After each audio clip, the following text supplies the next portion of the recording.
हमारे प्रभु एवं उद्धारकर्ता यीशु मसीह के सर्वश्रेष्ठ एवं अतुलनीय नाम में हिंदी एफएम के सभी श्रोताओं का हार्दिक अभिनंदन।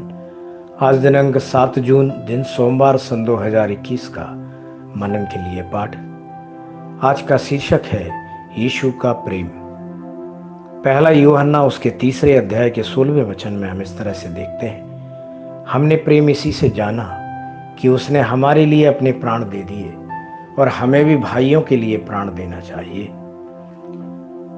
अजीजों, आपका पहला प्रेम और पूर्ण प्रेम परमेश्वर के लिए ही रहे।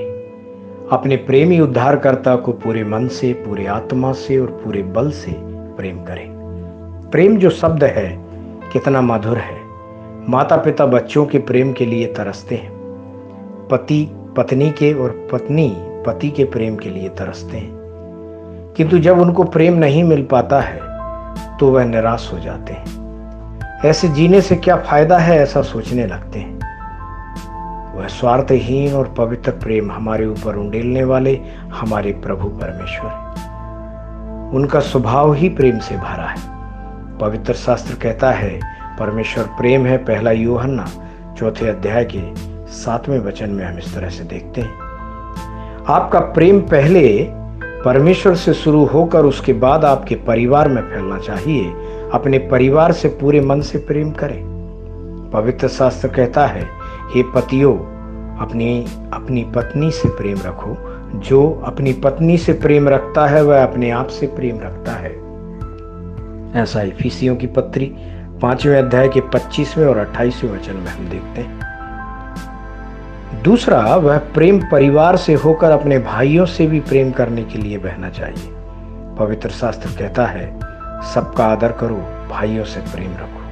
पहला पतरस 2 अध्याय का 17वां वचन इस तरह से कहता है, आपके भाई और बहनों से स्नेह रखें, क्या उनको भी स्वर्ग में नहीं मिलना है। इतने पर ही न रुककर यह जो दिव्य प्रेम है, पड़ोसियों से भी प्रेम करने, उनको भी मदद करने के लिए आपको उकसाता है। मत्ती 19वें अध्याय के 19वें वचन, 22वें अध्याय के 39वें वचन में, मरकुस के 12वें अध्याय के 31वें वचन में और लूका के 10वें अध्याय के 27वें वचन में हम इस तरह से देखते हैं,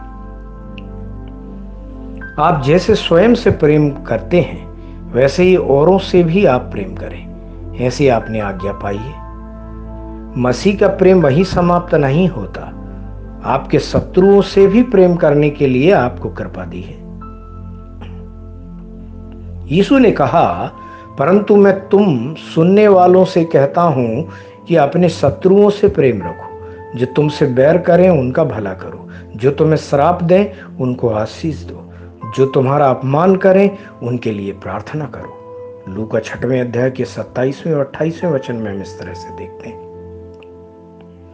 किसी भी परिस्थिति में आप दूसरों से प्रेम कर सकते हैं। पवित्र आत्मा के द्वारा परमेश्वर का प्रेम आपके हृदय में उडेला गया है। वह प्रेम जल के सोते की तरह उमड़ते हुए आपको अपने परिवार से, भाइयों से, पड़ोसियों से और शत्रुओं से भी प्रेम करने के लिए उकसाता है।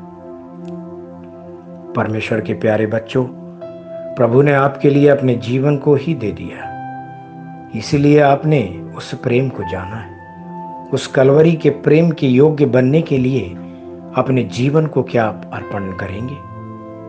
ध्यान करने के लिए यूहन्ना 3 अध्याय का 16वां वचन, जहां इस तरह से लिखा है, क्योंकि परमेश्वर ने जगत से ऐसा प्रेम रखा कि उसने अपना इकलौता पुत्र दे दिया, ताकि जो कोई उस पर विश्वास करे वह नष्ट ना हो परंतु अनंत जीवन पाए। परमेश्वर के इन वचनों के सुनने पर, पढ़ने पर, मनन करके इनके अनुसार अपना जीवन जीने पर परमेश्वर आपको बहुतायत से आशीष देवे। आमीन।